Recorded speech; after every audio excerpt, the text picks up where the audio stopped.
नमस्ते स्टूडेंट्स। आज हम लोग मिलकर एक बहुत ही प्रेरणा देने वाली कहानी पढ़ने वाले हैं। एक ऐसी कहानी जो हमें सिखाएगी कि असल में सच में सफलता होती क्या है। पाठ का नाम है सफलता की चुनौतियां और ये कहानी है प्रीति मोंगा जी के एक बहुत ही अद्भुत सफर के बारे में। अच्छा, कहानी में आगे बढ़ने से पहले चलिए 1 मिनट रुककर इस सवाल के बारे में सोचते हैं कि भाई जिंदगी की सबसे बड़ी चुनौती आखिर है क्या। सोचिए जरा। अब हो सकता है सबके लिए इसका जवाब अलग अलग हो, है ना?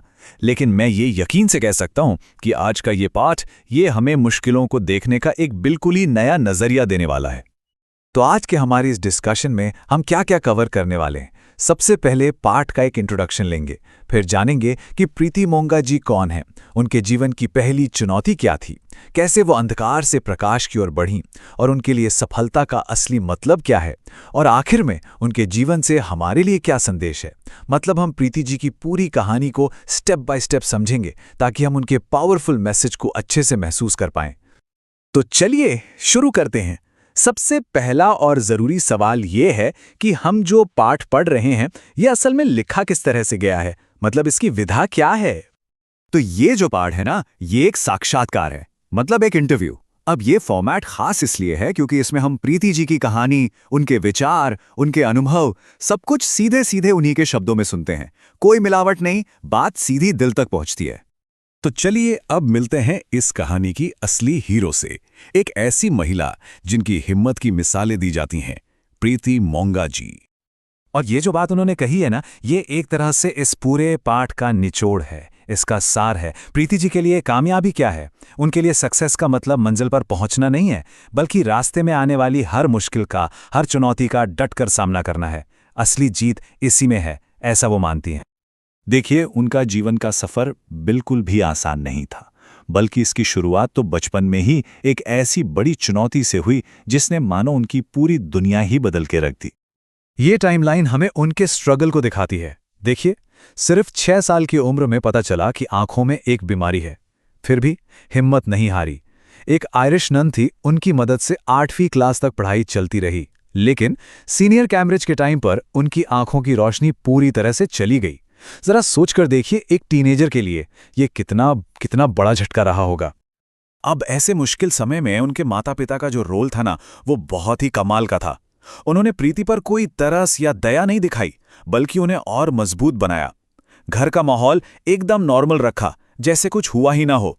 और उनके पिता तो खुद पहले कोई काम करके दिखाते थे, फिर प्रीति को सिखाते थे, ताकि वो कभी किसी पर डिपेंडेंट ना रहें। इसी को कहते हैं असली एम्पावरमेंट। अब हम उनकी कहानी के उस हिस्से में चलते हैं जो शायद सबसे मुश्किल, सबसे अंधेरा था। एक ऐसा समय जब उम्मीद की कोई किरण दूर दूर तक दिखाई नहीं दे रही थी। और हम ये भी देखेंगे कि कैसे यही अंधेरा उनके जीवन के सबसे बड़े बदलाव की वजह बना। बस एक पल के लिए सोचकर देखिए कि उन पर क्या गुजर रही होगी। किसी भी स्कूल में एडमिशन नहीं मिल रहा, ऊपर से पिताजी को हार्ट अटैक आ गया और वो बेचारी रात में सबसे छिप छिप कर अकेले रोती थीं। कितना ज्यादा दर्द और अकेलापन होगा उस समय में, है ना? ऐसी ही एक निराशा भरी रात में वो रेडियो सुन रही थी और उस पर कबीर का ये दोहा आया, माटी कहे कुम्हार से तू क्या रोंदे मोही, एक दिन ऐसा आएगा मैं रोंदूंगी तो ही। इसे सुनकर उन्हें लगा कि ये उन्हीं के लिए है, जैसे भगवान उन्हें मिट्टी की तरह कुचल रहे हैं, और उनका मन गुस्से और बेबसी से भर गया। लेकिन फिर उसी रेडियो पर उन्होंने इकबाल की ये लाइनें सुनी, खुदी को कर बुलंद इतना कि हर तकदीर से पहले खुदा बंदे से खुद पूछे, बता तेरी रजा क्या है। और बस ये वो पल था, वो टर्निंग पॉइंट था। उनके अंदर का गुस्सा और लाचारी अचानक एक नई हिम्मत में बदल गए। उन्होंने फैसला कर लिया कि वो किस्मत के आगे हार नहीं मानेंगी, बल्कि अपनी किस्मत खुद बनाएंगी। इस बदलाव में उनकी माँ का भी एक बहुत बड़ा हाथ था। देखिए, वो अपनी बेटी से प्यार तो बहुत करती थीं, लेकिन वो ये भी जानती थीं कि उन्हें आत्मनिर्भर बनाना जरूरी है। तो उन्होंने एक बड़ा अजीब सा लेकिन बहुत जरूरी कदम उठाया। जब प्रीति किचन में काम सीख रही होती तो वो खुद को एक कुर्सी से बांध लेती थीं, ताकि वो चाहकर भी अपनी बेटी की मदद ना कर पाएं। इसे कहते हैं टफ लव, एक माँ का कठोर प्रेम, जो प्रीति को मजबूत बनाने के लिए बहुत जरूरी था। तो सवाल ये है कि इस नए हौसले के साथ उन्होंने एक कामयाब जिंदगी की तरफ कदम कैसे बढ़ाएं? चलिए अब ये जानते हैं। इस नए नजरिए के साथ उन्होंने 3 बड़े कदम उठाए।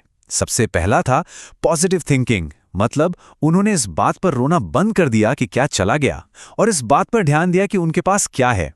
उन्होंने अपनी सुनने की, छूने की शक्ति को पहचाना। दूसरा, स्किल डेवलपमेंट। उन्होंने घर के छोटे मोटे काम जैसे रोटी बनाना, ये सब सीखा। और तीसरा, सही टूल्स का इस्तेमाल। उन्होंने सफेद छड़ी का इस्तेमाल करना शुरू किया, जो वाइब्रेशन से रास्ता बताने में मदद करती है। और यही इस पूरे पाठ का सबसे जरूरी, सबसे गहरा मैसेज है। असफलताएं हमें उठाने के लिए हैं। मतलब फेलियर अंत नहीं है, बल्कि वो तो सीढ़ियां हैं। हर ठोकर, हर असफलता हमें पहले से ज्यादा मजबूत बनकर ऊपर उठने का मौका देती है। और आज का नतीजा देखिए। आज प्रीति जी कंप्यूटर पर पढ़ती हैं, एक नहीं बल्कि कई सारे बिजनेस चलाती हैं। और सबसे बड़ी बात, वो अपनी ही तरह दूसरी महिलाओं और दिव्यांग लोगों को आत्मनिर्भर बनना सिखा रही हैं। वो हेलन केलर का बहुत शुक्रिया अदा करती हैं, जिनकी वजह से उनके जैसे लाखों लोगों के लिए पढ़ने लिखने के दरवाजे खुल पाए। तो अब आते हैं सबसे जरूरी सवाल पर। एक स्टूडेंट होने के नाते हम सब प्रीति मोंगा जी के इस इनक्रेडिबल सफर से अपनी जिंदगी के लिए क्या सीख ले सकते हैं? ये हैं वो सक्सेस मंत्र जो प्रीति जी हमें देकर जाती हैं। पहला, जो भी काम करो पूरी सच्चाई और ईमानदारी से करो। दूसरा, अपने सपनों को सिर्फ देखो मत, उन्हें हकीकत में बदलो। तीसरा, सीखने के लिए हमेशा तैयार रहो, दरवाजे कभी बंद मत करो। और चौथा, ये समझो कि काम में ही एक गजब की ताकत होती है। और याद रखिए, ये बातें सिर्फ एग्जाम में लिखने के लिए नहीं हैं, ये पूरी जिंदगी काम आने वाली हैं। और आखिर में प्रीति जी खुश रहने का एक बड़ा सिंपल सा नियम बताती हैं। वो कहती हैं कि जब आप एक खुशी का हाथ पकड़ते हैं ना, तो वो दूसरी खुशियों को अपनी तरफ खींच लेती है, और फिर धीरे धीरे आपकी जिंदगी खुशियों से, आनंद से भर जाती है। ये एक साइकिल की तरह है, जिसकी शुरुआत बस एक पॉजिटिव सोच से होती है। तो इस पाठ को खत्म करते हुए मैं ये सवाल आप सबके लिए छोड़कर जा रहा हूं। आप अपनी जिंदगी की चुनौतियों को मौकों में कैसे बदलेंगे? हो सकता है वो चुनौती एग्जाम का प्रेशर हो या कुछ और, लेकिन प्रीति जी की कहानी हमें एक बात तो साफ साफ सिखाती है कि अगर नजरिया सही हो तो दुनिया की कोई भी चुनौती ऐसी नहीं है जिसे पार नहीं किया जा सकता।